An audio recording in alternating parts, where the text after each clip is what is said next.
if you go to whyagain.org, and you can click on Khabouris and scroll down to Enlightenment Study.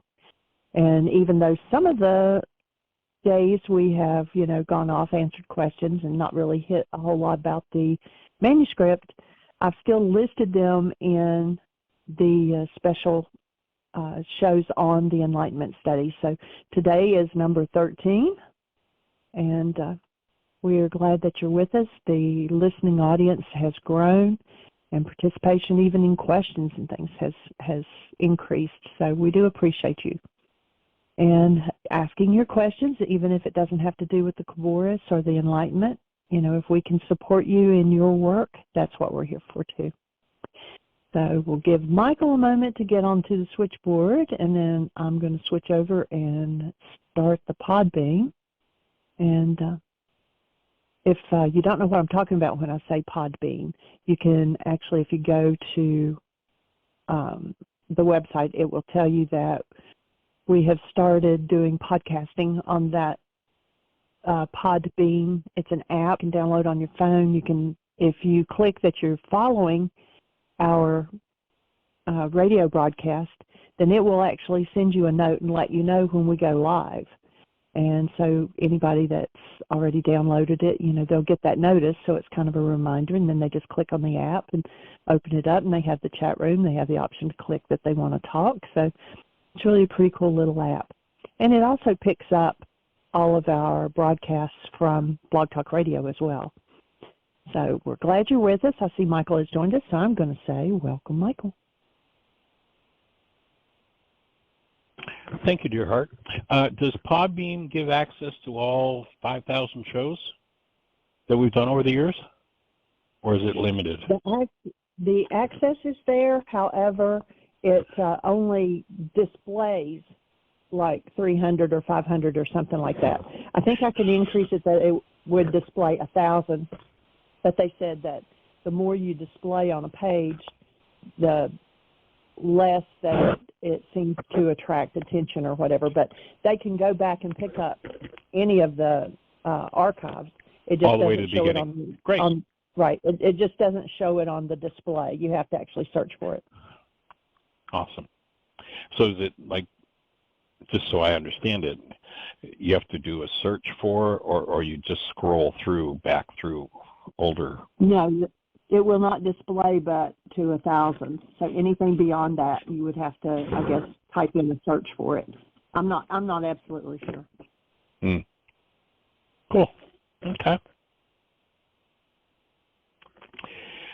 Well, thank you, everybody, for joining us. Delighted that you're here, and we're going to move forward with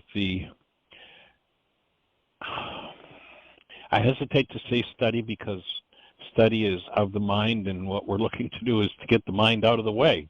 The secrets are not hidden in the mind, they're hidden by the mind. And so forgiveness has to do with collapsing the output of the mind. It doesn't have to do with letting other people off the hook, and that's the major tool that Yeshua offers. And sadly, in Greek translations, it gets turned 180 degrees out of phase, which so much of what Yeshua taught has been turned on its head when it comes to Greek translations. And actually, I'd say more than just translations, but through Greek philosophy, that the words represent something so much different than what Yeshua taught. And what we're looking to do is to provide the tools that empower the mind to move forward. So we're up to page 6, if you've got the manuscript. I put a page in there, the last publication that we did, that just gives some information about other manuscripts that are out there. So if you want to get into a deeper study, there's several different resources there that you can jump on and make use of. And then the manuscript on page 7 goes into the Yonan family. The Yonan family owned the Yonan Codex. That's how Dan actually started working in the prison system. But it was, and there's some conversation about it, whether it was a 4th century text or a 7th century text. And so Norman Malik Yonan, he was Assyrian, so he spoke Aramaic as his native tongue and was a member of the family who were ancient priests. The family system was tapped into that lineage of priests. And he was a lecturer at Johns Hopkins University. And he writes about his father. He says, my father went to Iran in 1878. And what I state here is from my own experience. First, a word is necessary about the community of which the Yonan Malik family were leaders. The Assyrians occupied the plains lying between Lake Irma, now renamed Razaway, and the Kurdish Mountains, which are about 90 miles long from the 5 to 25 miles in width. In early Christian history, the Eastern or Nestorian Church was established in this area. Cut off from contacts with the Western world, it retained a very ancient rite. Its language was Syriac, closely related to the Aramaic time of Yeshua. The church was Protestant and independent. Missionaries of the Western churches first appeared in the Irma region around 1830, hoping to bring about a renewal of vigor in the old Nestorian church.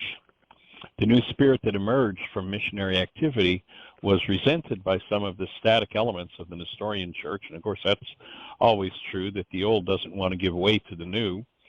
And for me, that brings forward a principle in the mind. Why doesn't the old want to give way to the new?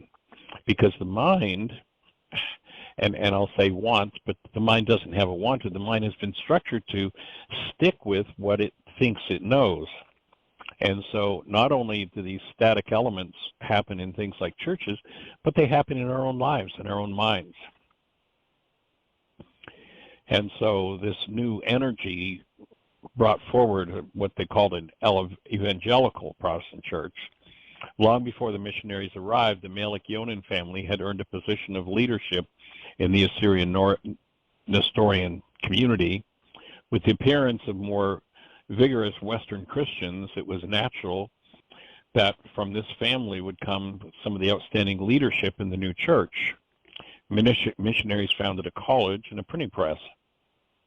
3 of the Malik Yonan family in my father's time became the most prominent members of the community. I was a boy. I met Dr. Isaac Malik Yonan, who became a professor of the theological seminary, an able preacher and challenging leader. His brother, Dr. Jesse M. Yonan, was a well-known physician. Third brother, Reuben, I never met, but he shared an equal reputation with his brother. So this is some of the family history. Clergy in the Yonan family for many generations before that. Somewhere in the remote past, the Yonan family acquired a cherished, very old copy, the Yonan Codex, not the Khabouris, of the Bible. And if you're doing research, you may run across, there's actually a case, and I don't know whether it's online anymore or not, where Rocco Errico, who I praise very highly, actually was very critical of the Khabouris Manuscript, saying it wasn't genuine, et cetera, et cetera, et cetera.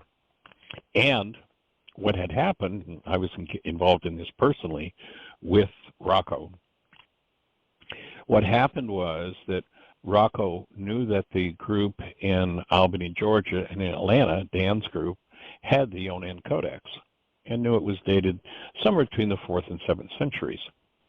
But he didn't know that Dan had funded an expedition, had gone to the Middle East and found the Khabouris.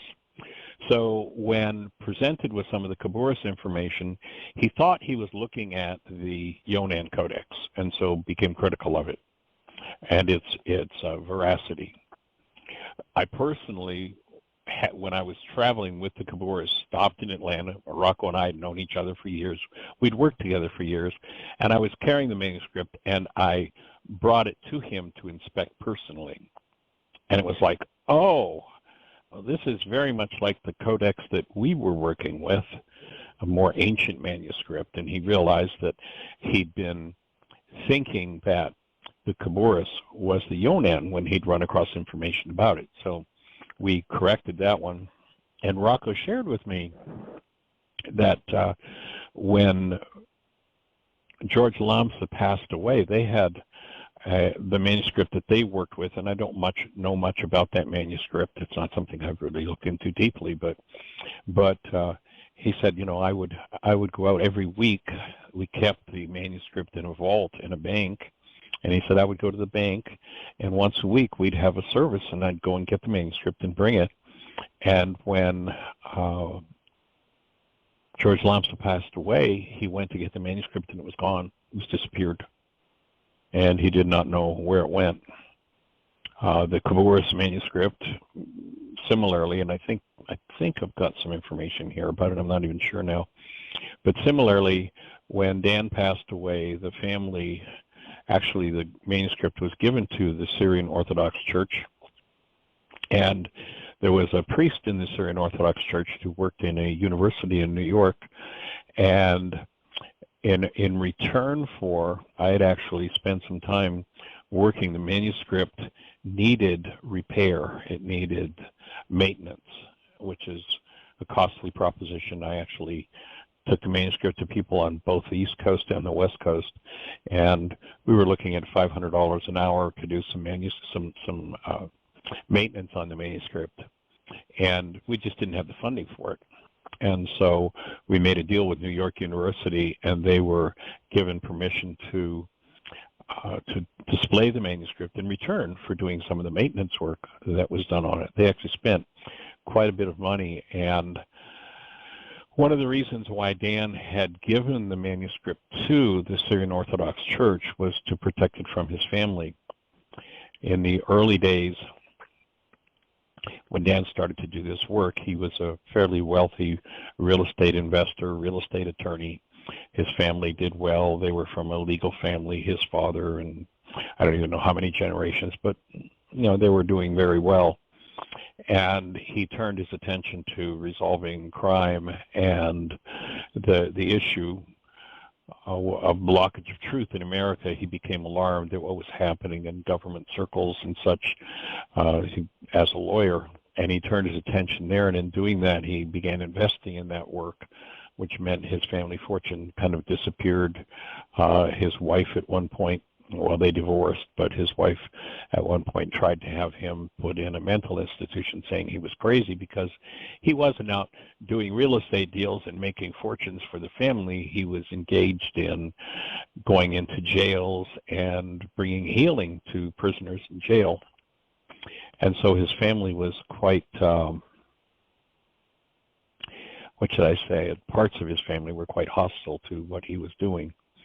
And after he passed away, the manuscript was in New York University, the family actually hired Sotheby's auction house out of London, England, and the man who had shepherded the manuscript at New York University after it was delivered to him, actually in tears told me about how Sotheby's came in with a plastic Walmart-style bag and said that they had permission from the family to take the manuscript, and just took it, literally stole it, without any.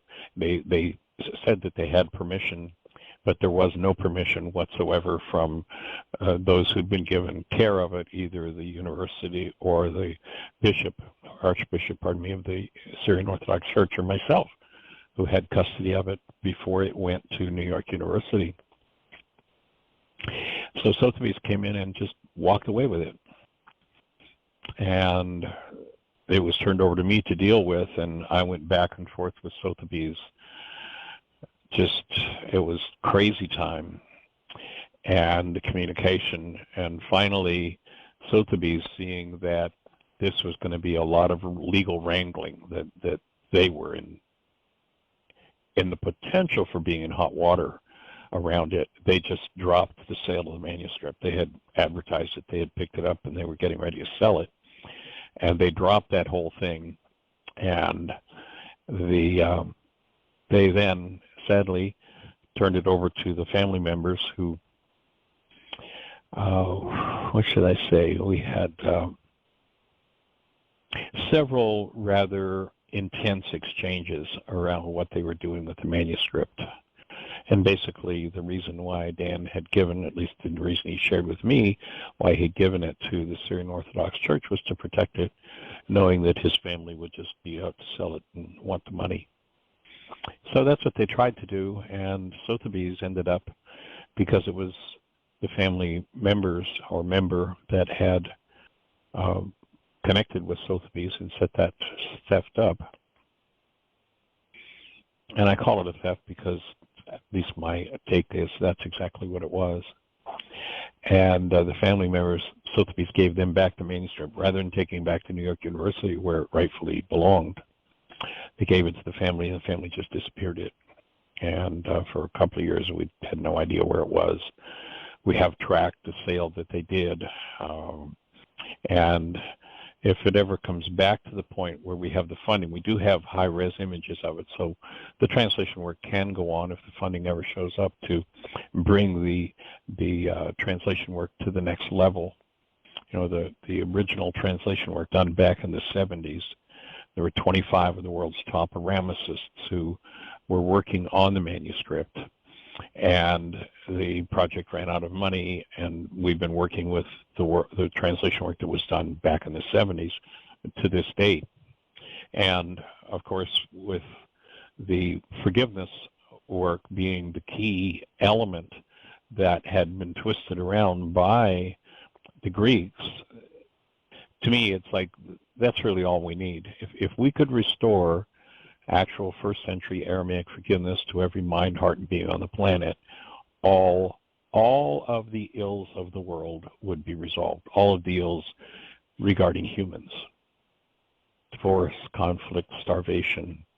There would be, you know, one of the key phrases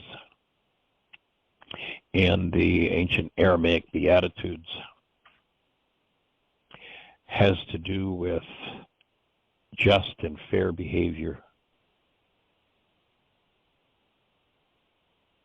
And if you look at the Beatitude that historically is interpreted as, historically and tragically misinterpreted as by the Greeks, blessed are those who hunger and thirst for righteousness, they shall be filled. That's the Greek rendition. Here's the Aramaic idea. The exact same phrase, blessed are you who, and this just reinforces to me the understanding of how deficient in comprehension the Greek language is. And you know, if you don't have the brain cells for the language that you're reading, you can't read what's there. And so, again, if we took this single phrase, blessed are those who hunger and thirst for righteousness, they shall be filled. If we were to fill that in accurately from the Aramaic, that would read, God implanted in your mind neural structures which will guide you when they are active. If they are inactive, you who follow these instructions will come into conscious possession of and be able to use this late guidance system designed to make available thoughts and actions that will increase your happiness and well-being. You who hunger for the mind structure underlying the attitude, judgment, and behavior described as just and fair behavior between people, you shall attain it. So it's got nothing to do with being fulfilled. Again, the Greek translation of that whole passage. Blessed are those who hunger and thirst for righteousness, they shall be filled. What the Aramaic speaks about is there is a neural structure in you, an entity of mind, and yes, they understood 2,000 years ago what that meant. An entity of mind would be the more accurate rendition of the Aramaic words. Today we would say a neural structure, that if it's active, it will guide you to happiness and well-being. And one of the instructions for how to achieve that is that you develop literally a neural structure. You build the brain cells that will give your mind an attitude that will empower your judgment and behavior to be just and fair between people.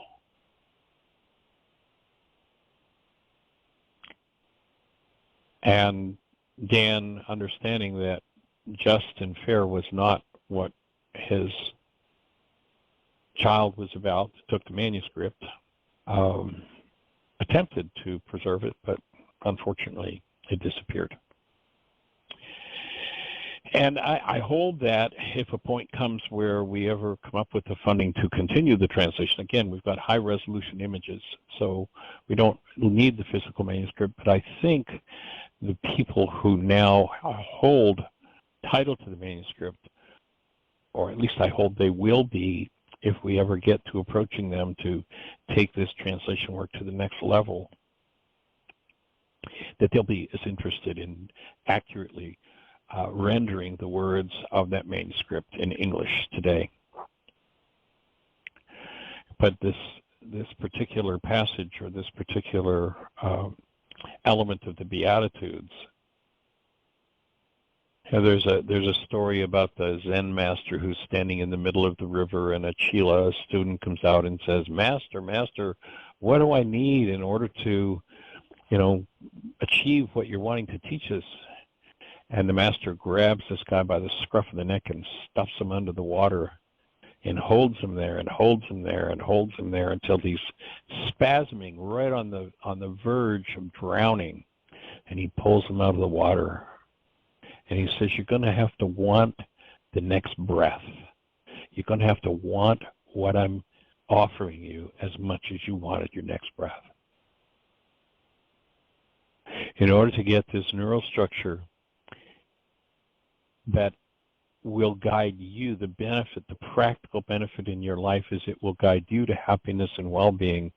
This Beatitude says, you've got a hunger for this neural structure. You've got a hunger for, most of us have been brainwashed into, whatever you have to do to make a buck, you do it. Craziness. It is a process to develop a mind that truly hungers for just and fair behavior in their actions and in the actions in the world. But that's basically what this particular Beatitude is saying. So somewhere in the remote past, the Yonan family acquired this manuscript that was the Yonan Codex, and it was part of the family heritage. In 1918, due to the misfortunes of war, the Assyrian community was uprooted and driven from its ancient home. Only a small percentage of the community ever returned to Rezaiah. The surviving members of the Malik Yonan family stayed for a while in Iraq, and then many members came to the United States. The manuscript of their family Bible finally found its way into Norman Yonan, and so that's what Dan started out working with, was that manuscript. But what they realized was it wasn't original, and it wasn't complete. There were pieces missing. And that's what set Dan on the search for an earlier complete manuscript. So again, we're still on page 8 of the Enlightenment book. By the way, if you're listening to this for the first time and you're not aware of what we're doing, we're working with or working through a text that we publish called Enlightenment. It is what we've published so far from the Khabouris Codex. It's a part of our Laws of Living Intensive. The Laws of Living Intensive that we do is what Dan and I cooperatively put together out of our parallel working, myself working with what before I met Dan I called Lessons in Living, and then Dan working with what he called EMI, Emotional Maturity Instruction. So we traveled parallel paths and put our work together and ended up calling the resultant work Laws of Living.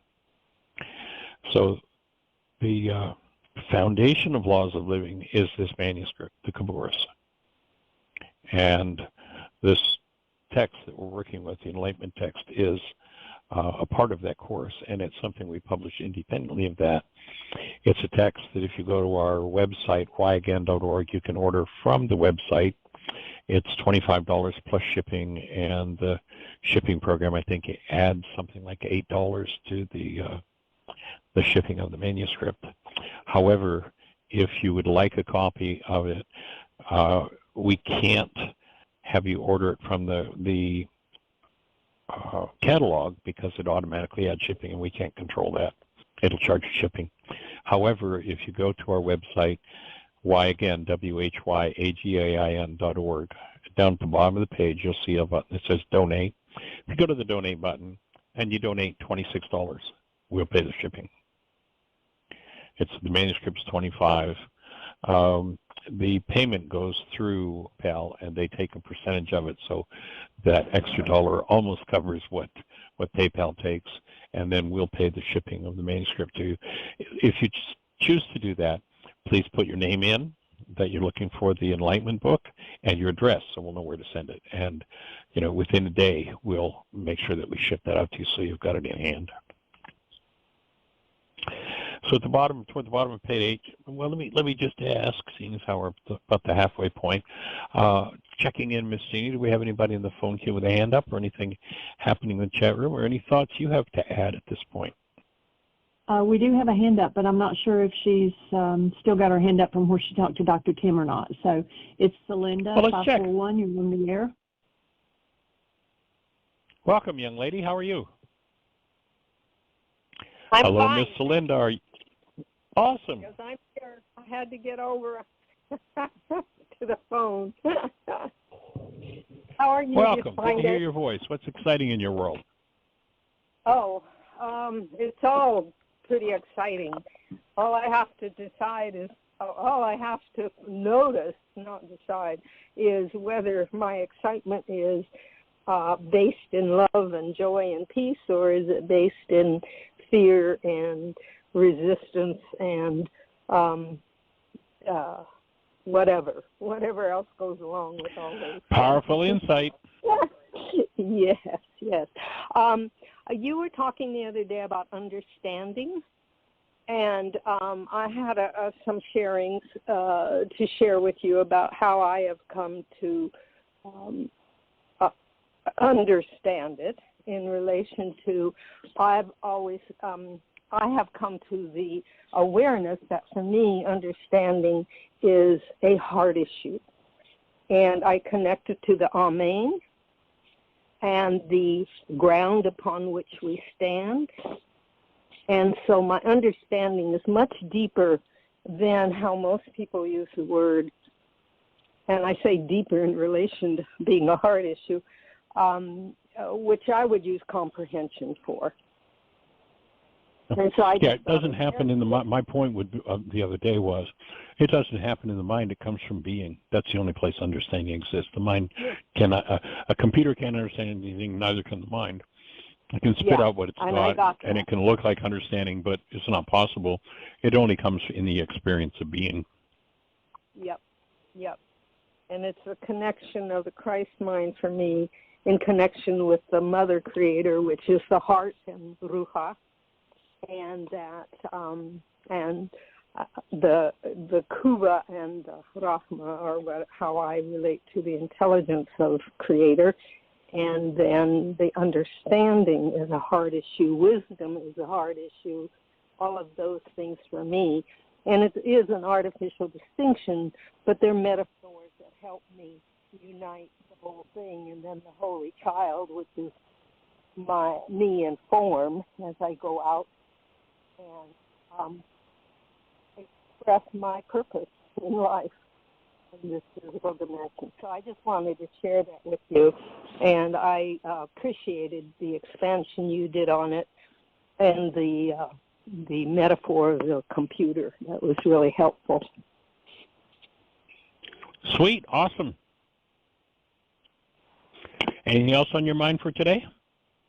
No, I'm really enjoying this series of sharings that you're doing on the Enlightenment book, how it came about and what your intention was and what its meaning is for you. So thank you. Keep on. All right, we'll do it. Delighted. Miss Jeannie, anybody else on the phone queue with a hand up, or anything happening in the chat room, or anything happening in Podbeam? Welcome to everybody who's listening through Podbeam. We are working toward finding a way that we can sew the two together so we can broadcast and have back and forth communication between both programs. I don't know if that's going to be possible, but Jeannie's keeping an eye on Podbeam, so if you have a question, you can ask that question. It won't be recorded through the radio show because we are recording to the radio show program too. So your voice won't come through, but Jeannie will communicate that so that we can bring it through on Blog Talk. So, Ms. Jeannie, do we have anything else happening there? It is all quiet on this end. Cool. All right. Well, let's go forward and look at some other opinions on the translation work. So, Bruce Metzger, who's a New Testament Greek scholar, was with Princeton Theological Seminary and was a member of the Biblical Society of Biblical Literature, had looked at the Codex, the Yonan, and suggested that the Peshitta Syriac versions of the New Testament supplanted the earlier Syriac Aramaic version, and in much the same way that Jerome's Latin Vulgate gained over the Old Latin translations. Metzger had come to the conclusion that the Peshitta was translated from the Greek versions of the New Testament. He does surrender to the assumption that the Peshitta, and that would be the Yonan Codex at that point, not Khabouris, as represented by the Yonan Codex Foundation, is dated about the 7th century, a relatively early copy of the Peshitta. So there's a verification of what Yonan had. And as I say, that's what Dan started to work with in the early days, was the Yonan, but wanted to find something that was older and was more complete. One of the translators involved in the manuscript project was Dr. John Shapley,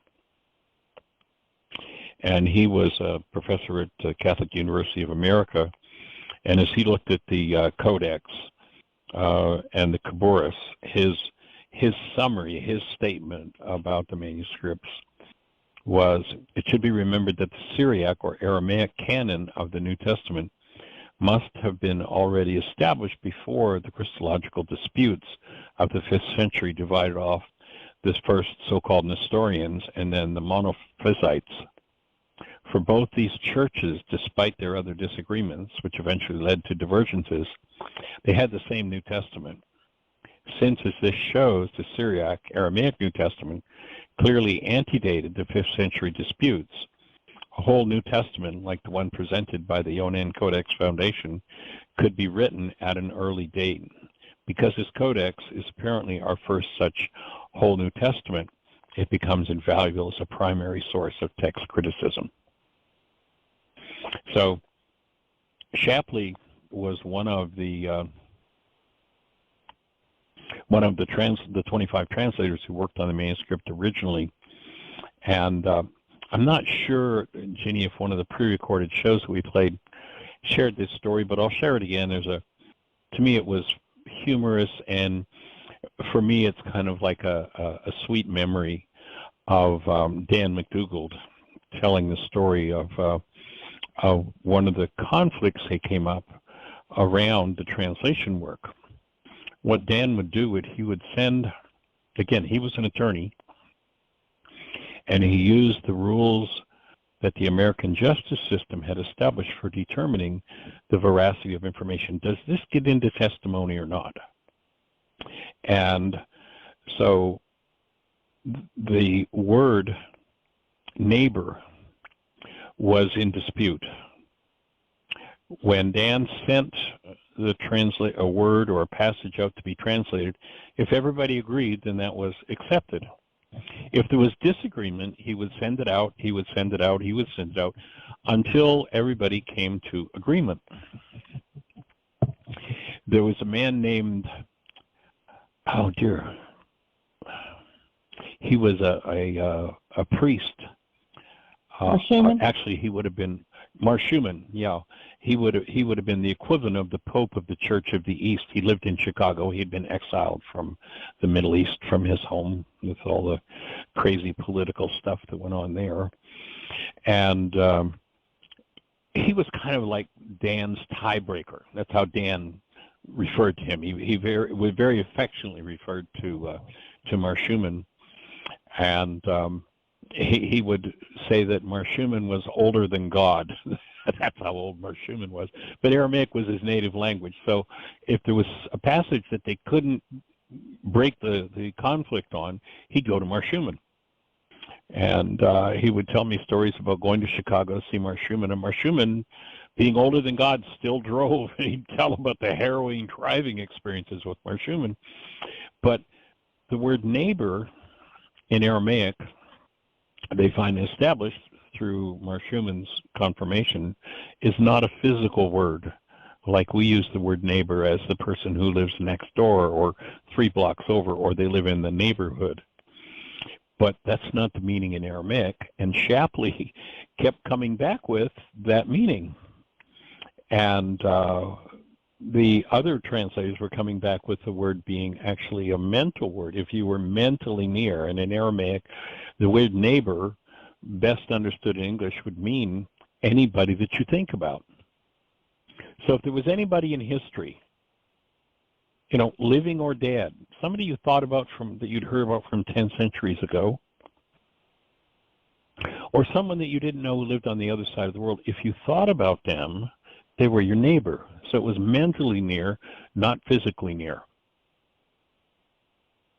And I can remember Dan, the gestures, you know, what kind of makes this story sweet for me is, you know, the gesture that Dan made as he mimicked Marshuman, and Dan is sharing with him what Shapley had said, Dr. John Shapley, about the word being about someone who's physically your neighbor, and Dan mimics Marshuman, and he shakes his head. He's like, oh, I know what's got Shapley confused. He's been reading those new dictionaries they wrote in the 6th century. To that point, it was known that the word neighbor was a mental word. If someone was mentally near to you, if you're going to honor your neighbor, that means anybody you think about, you want to honor and hold a space of love for. Well, why would I want to do that if I've got a neighbor that's nasty to me? Because that's how I maintain my human life. It's not about my neighbor. That mistranslation of the Greek's love your neighbor as yourself is totally false. In Aramaic, it speaks of you must have, and we spoke about this the other day, but you must have Rachma, the gateway that brings human life, love, into your form so that you're functioning as love with this person in the world, with this neighbor, this person that you think about. So if you thought about, let's say, you know, quote unquote, you're at war and the enemy is some foreign country, if you want to maintain your human life, you've got to keep Rachma present so that love is in your physiology. You don't give up your human life to your own unresolved rage or fear. So in Aramaic, what Yeshua is saying is, first order of business, you've got to maintain your human life. When he's asked the question, what's most important in the law? Marshuman wanted to say they wrote these new dictionaries because the generals wanted to eradicate, you know, the military wanted to eradicate this idea of you've got to be the space of love for your neighbor so they can make war and steal other people's property. Totally outside of the realm of just and fair behavior, totally and completely against the teachings of Yeshua. But it's really easy with Greek translations to go totally, completely against that which preserves your own human life.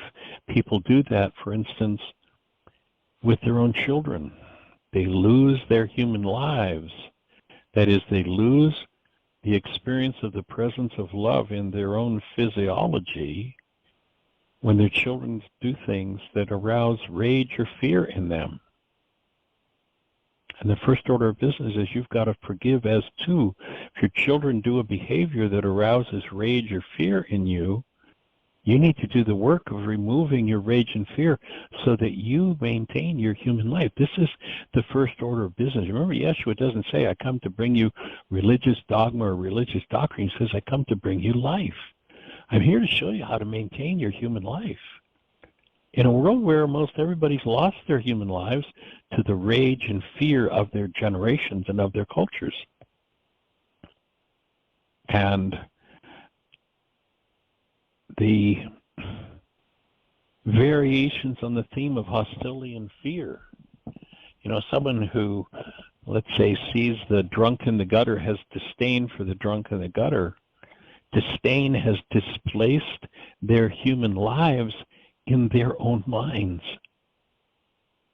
And they would say, well, but I only have disdain for that drunk in the gutter. No, you don't have disdain for the drunk in the gutter. You have disdain in your mind. You've got to stop pretending it's caused by the drunk in the gutter or the enemy or the other person on the other side of the world or whoever it is you're blaming it on. And recognize that if there is an energy in you that is distorting or destroying your human life, you have work to do. Whatever your family's system story is, whatever your cultural story is that justifies you doing this, you got to give it up. So if there's one person that you can think about, past, present, future, living or dead, including yourself, you are your own neighbor in Aramaic when you think of yourself. If you have hostility towards self, you can lose the experience of yourself as love. You can lose your human life when you think of self, and it violates that law.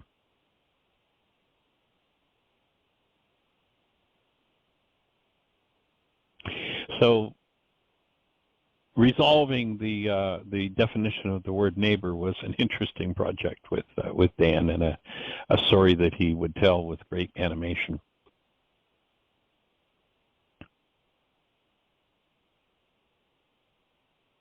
So there's an editor's note here to once again, we've talked about it, but we'll repeat it just for anybody who doesn't have the manuscript who's listening, so we get the whole context in this. We're going to have this, on YouTube for anybody to access. I want to make sure we cover it completely, including for people who don't have the manuscript. So the Yonan Codex had two manuscripts: the incomplete Yonan, 7th or 8th century Peshitta text, and the Khabouris, the complete 165 AD Syriac Aramaic text. Some scholars, as I talked about with Rocco, mistakenly thought, when looking at the Yonan or pictures of it, that they were looking at the Khabouris. Clearly, Shapley's reference to the text being complete and pre-5th century was not the Yonan, but the Khabouris. So that's what Shapley was part of the team that was translating that.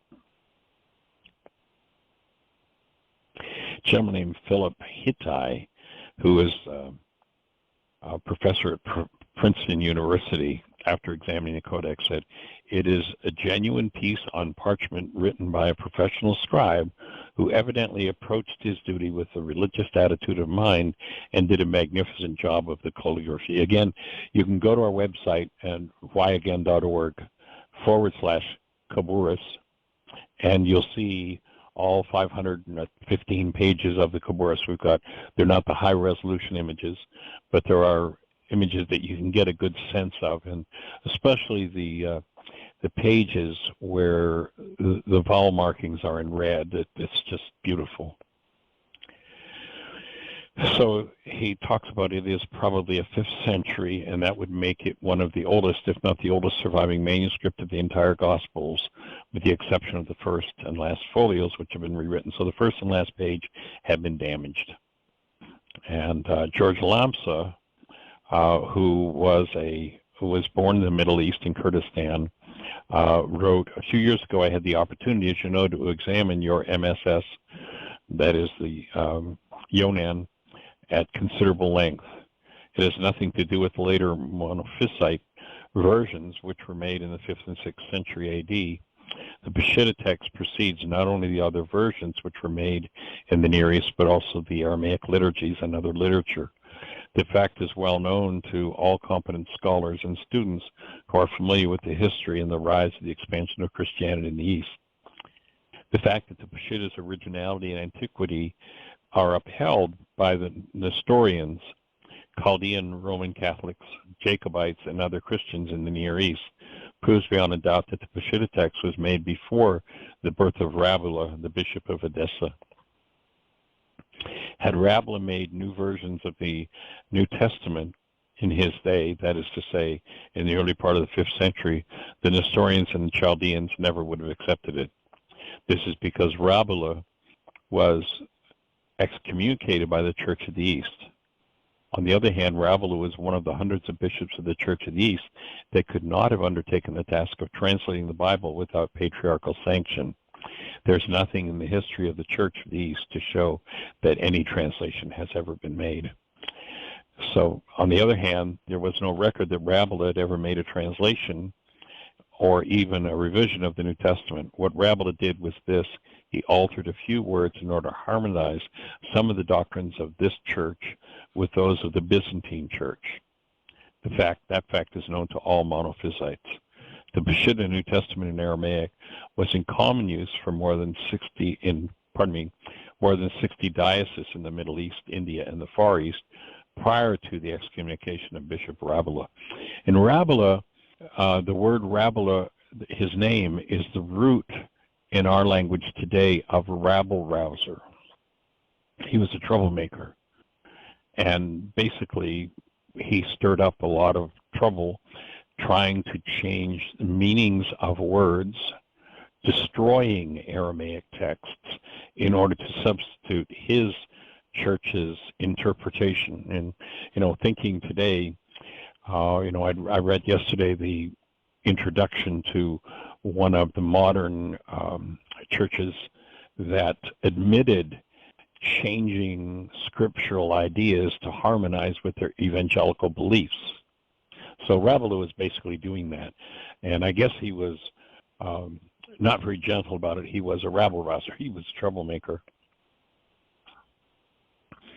And so he goes on to say, moreover, thus far, all rival Christian sects and Muslims in the Near East and India agree on the originality and authenticity of the Peshitta text and look upon it as the original copy of the New Testament and as the beginning of the Aramaic literature during the 1st century Christian era. Moreover, there is nothing in the Peshitta text that is alien to Aramaic speech, idioms, customs, and manners. And that was a specialty of George Lamsa. He was born into a family that spoke Aramaic as his native language. Sadly, if you look into the history of translations, there was a point where and they've called them Peshitta texts, where they did take Aramaic texts, Greek texts, and translate them into Aramaic, back into Aramaic. And unfortunately, much of the mindset doing that work had already been infected by Greek ideas. And so Greek misunderstandings were also injected into those translations and that teaching. So there's nothing in Peshitta text which is alien to Aramaic speech, idioms, customs, and manners, and there's nothing in it to indicate it being a translation from any other source. And then from a text called the Catholic Biblical Quarterly in 1956, there's a quote. The particular readings of Peshitta show that it is a revision of earlier Syriac translations as witnessed by Cureton's MS of the Old Syriac Gospels and the Sinai pamphlet, both of which represent not only the older Syriac version, but also one of the vastly superior importance in the history of the New Testament text. Its underlying Greek manuscript belonged to the Byzantine family, in which Lucian of Samosa had a hand.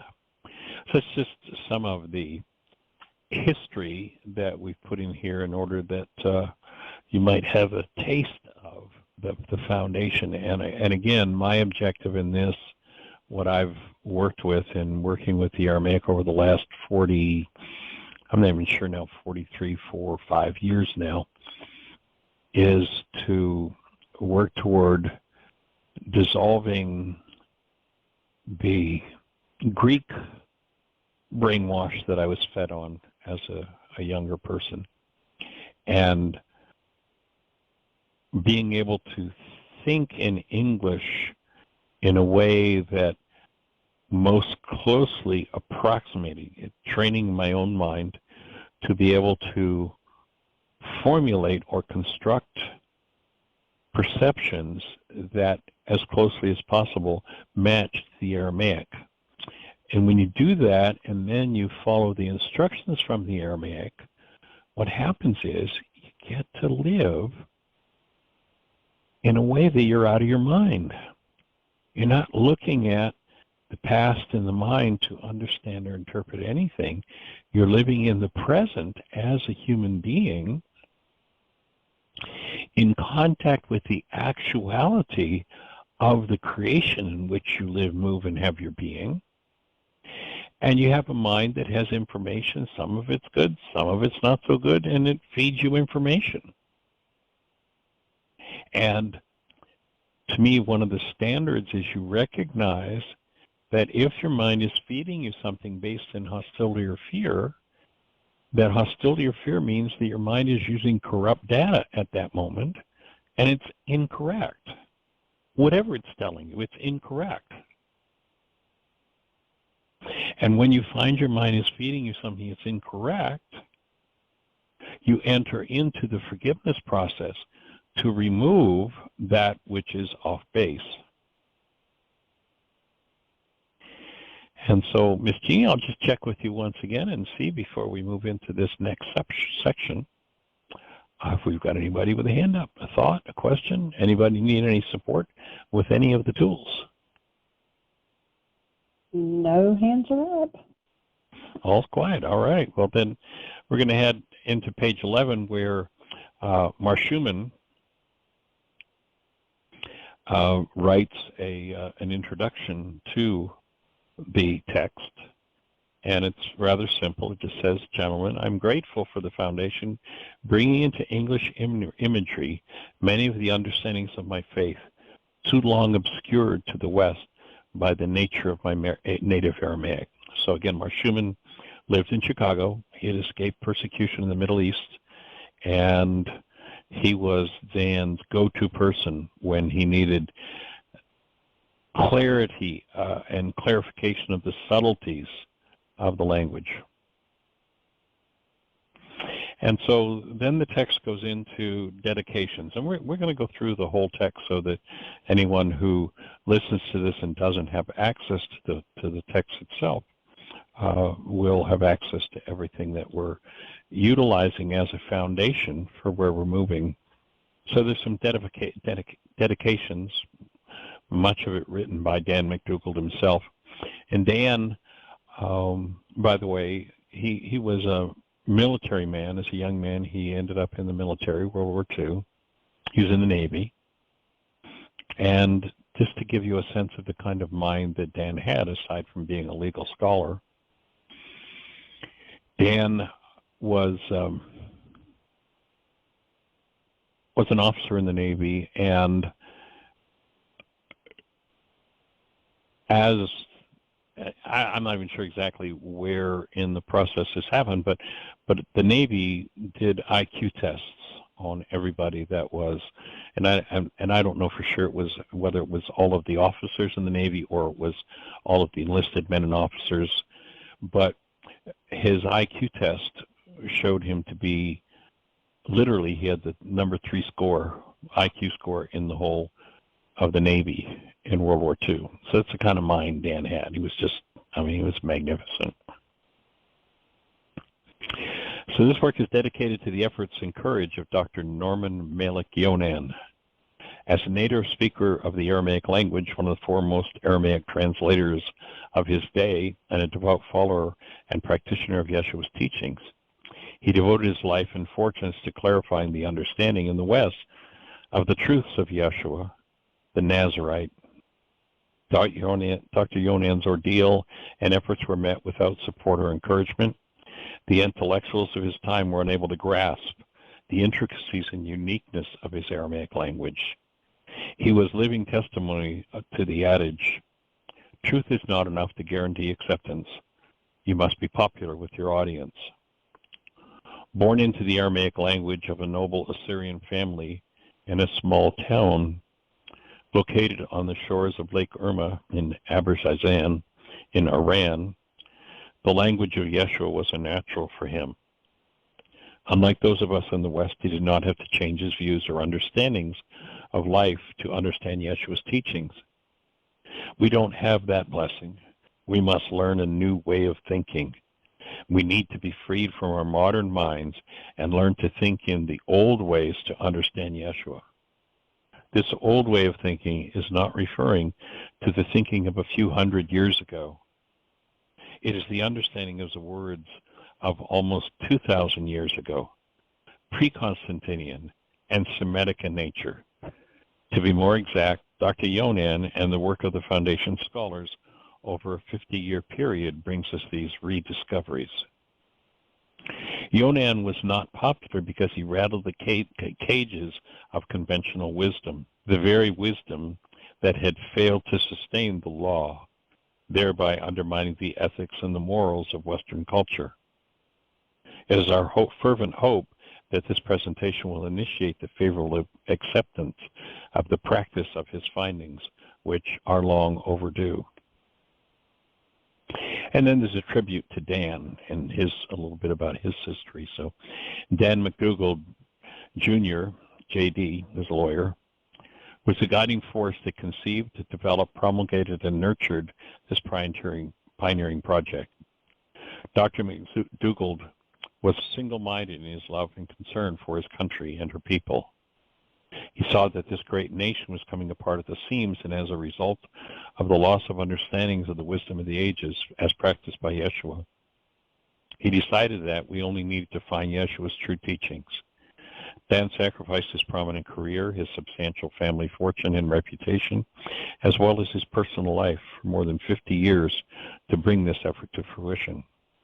In the last year and a half of his life, fully aware that he was succumbing to cancer, but refused to burden anyone else with his impending demise, he worked every possible hour of the day and night to get this project to the point where he could pass the torch.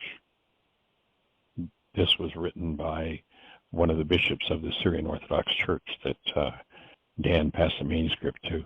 His demonstration of dedication to this work will always be an example for us to follow.